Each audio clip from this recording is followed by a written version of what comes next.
He bought a mansion, but the police showed up every week, the price of being rich and black. Marcus Ellis leaned back in his chair, staring at the towering ceiling of his new home. Sunlight poured through the floor-to-ceiling windows, casting golden streaks across the polished marble floors. The house was a dream, a sprawling modern mansion with 6 bedrooms, a pool that shimmered like a sapphire, and a backyard that seemed to stretch into the horizon. It was everything he had envisioned when he worked late nights building his tech startup from scratch. He glanced over at his wife, Ava, who was arranging books on the built-in shelves, her movements graceful yet deliberate. Their 5-year-old daughter, Maya, danced around the living room, giggling as she twirled on the smooth floors. Marcus felt a surge of pride. He had done it. Against all odds, he had brought his family to this point, far from the crowded, crumbling apartment where he had grown up. "Daddy, can we go swimming now?" Maya called, her tiny face lighting up with excitement. Marcus chuckled, crouching to scoop her up. "In a bit, princess. Daddy's got to finish unpacking first." As he twirled her around, Ava laughed. "You've been saying that all day. Let the poor girl have her fun." All right. Pool time it is," Marcus conceded, setting Maya down and watching her race toward the sliding glass doors.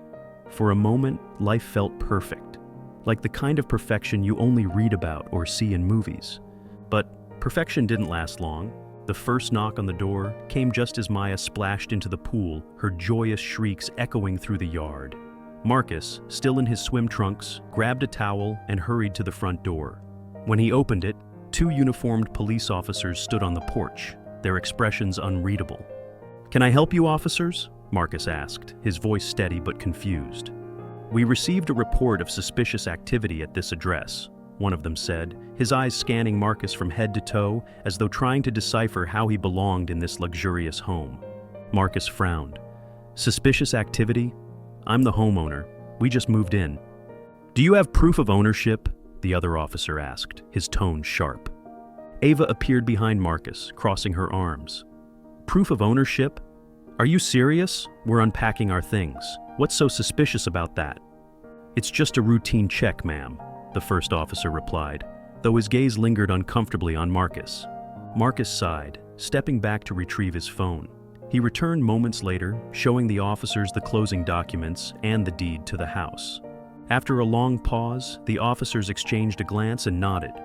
"Apologies for the inconvenience," one of them said, but his tone lacked sincerity. They turned and walked away, without another word.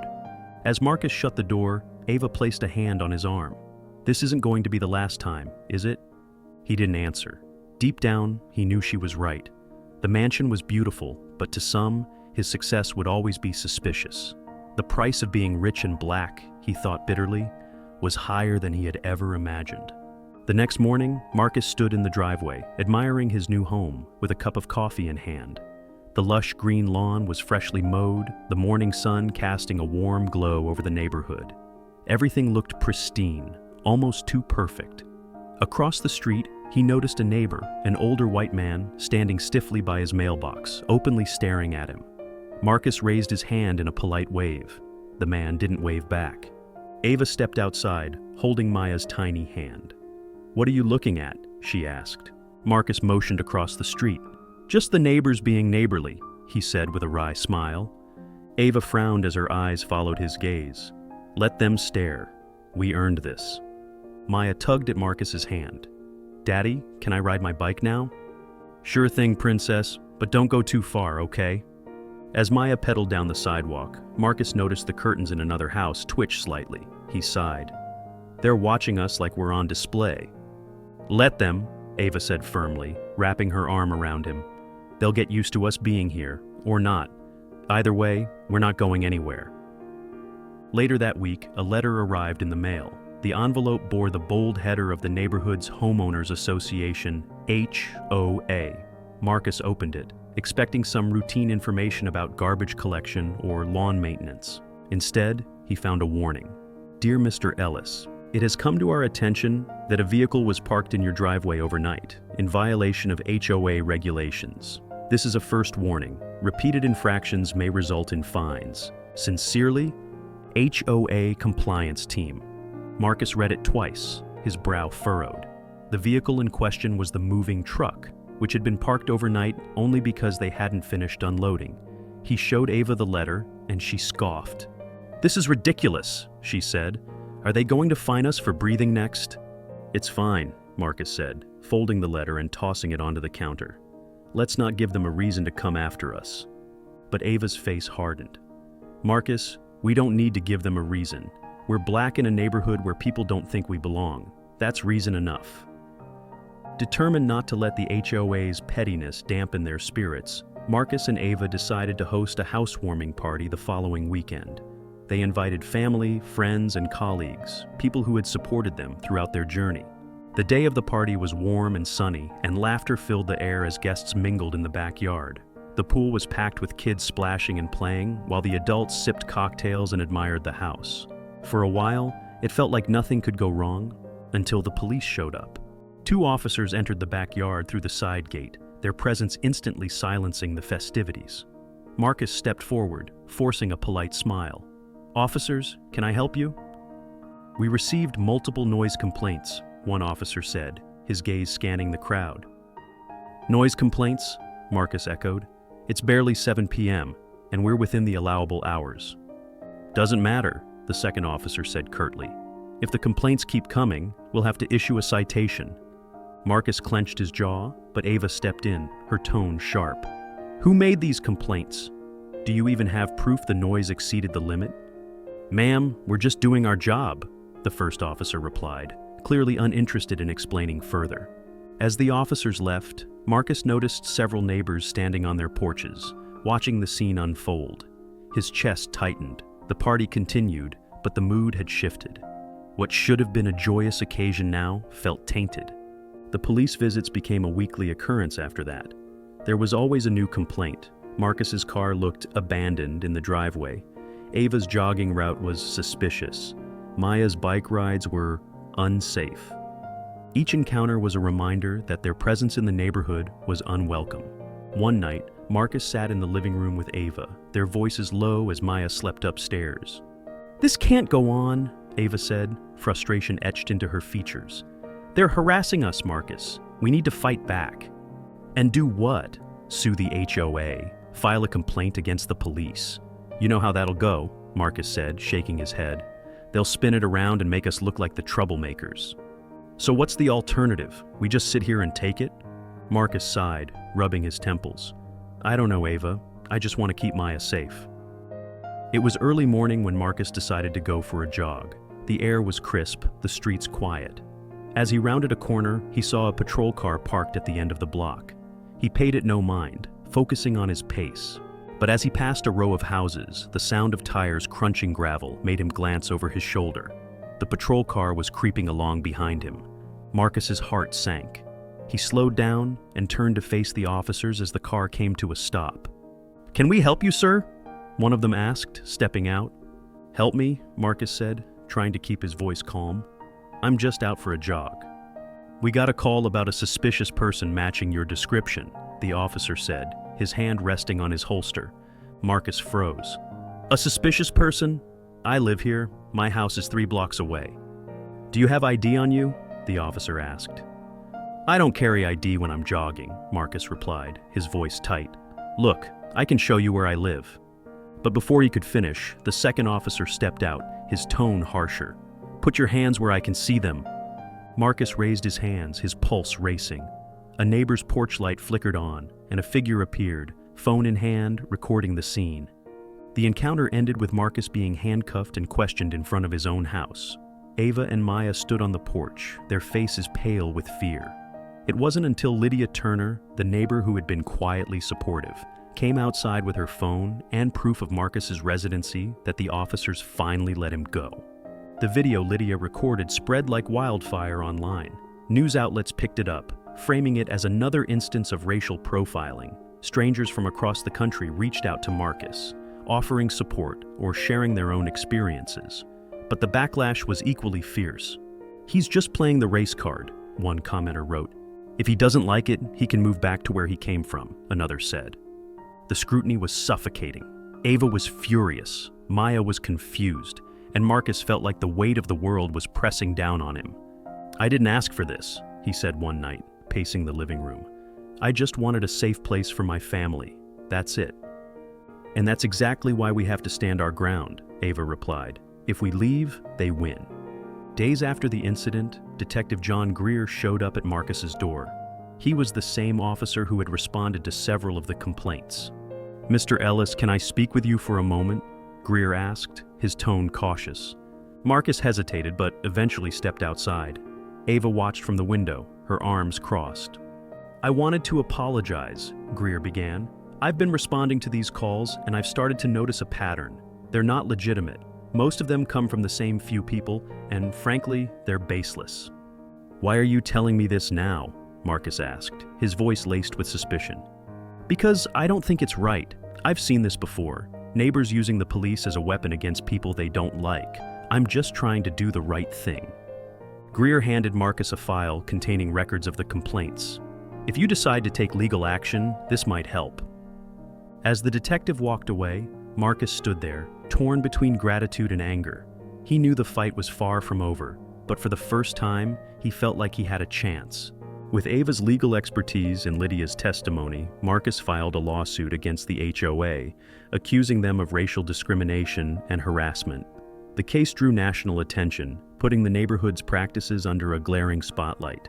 During the trial, Lydia revealed that the HOA had a long history of targeting black families, using fabricated complaints and fines to force them out. Detective Greer testified, providing evidence of the HOA chair's direct involvement in orchestrating the harassment. Marcus and Ava sat side by side, their hands clasped tightly as the verdict approached. The courtroom was silent as the judge prepared to deliver the verdict. Marcus sat rigidly, his hands clasped tightly in his lap. Ava, ever composed, placed a reassuring hand on his arm.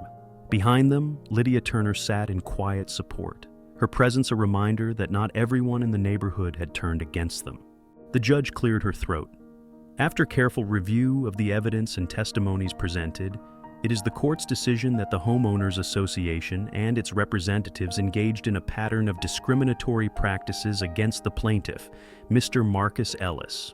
The court orders the HOA to pay damages of $500,000 and mandates an independent oversight body to review their operations for the next 5 years. Gasps rippled through the courtroom. Marcus felt his breath hitch. They had won. The victory was bittersweet. The fine and oversight were a clear message, but the battle had left scars. News of the verdict spread quickly, polarizing public opinion even further.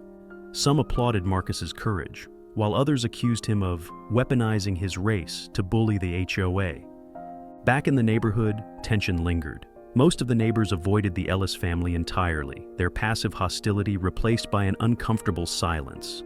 The police calls stopped, but the damage was already done. One afternoon, Marcus stood in his backyard, watching Maya play by the pool. The sound of her laughter was a balm to his weary soul. Ava joined him, leaning against the patio door. "We did it," she said softly. "We stood our ground." "Yeah," Marcus replied, though his voice was heavy with lingering doubt. "But at what cost? I don't know if this will ever feel like home." Ava stepped closer, her eyes searching his. "Home isn't about the house or the neighborhood. It's about us.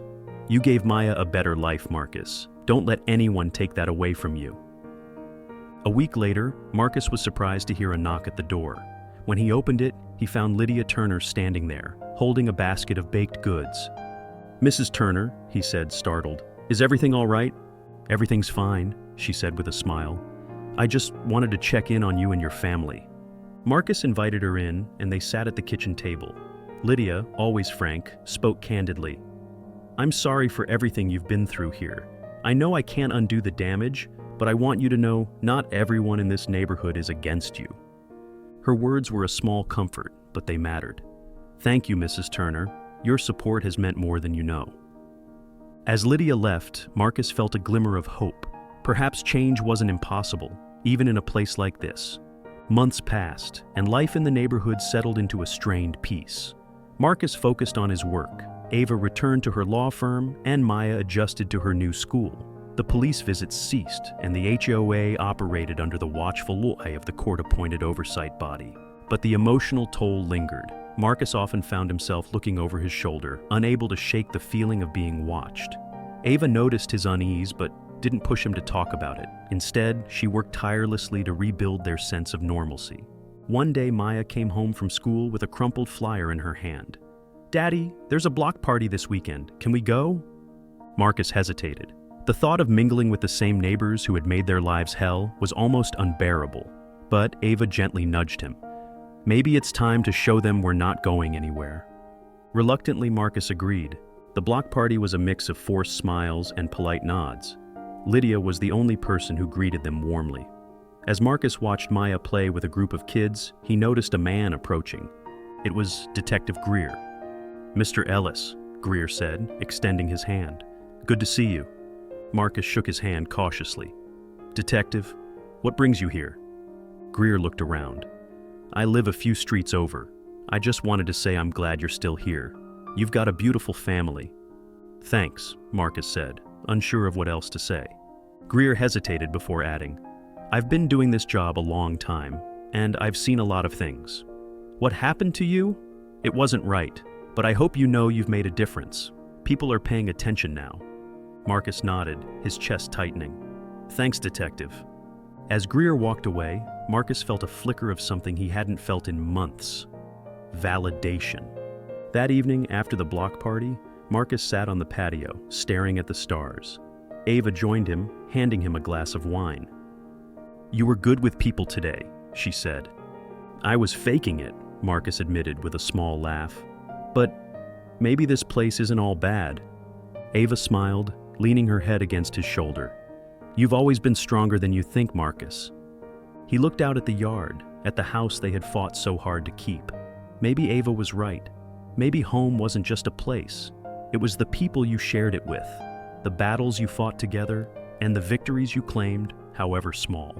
As he listened to Maya's laughter echo from inside, Marcus allowed himself to believe that their family could find peace here, despite everything.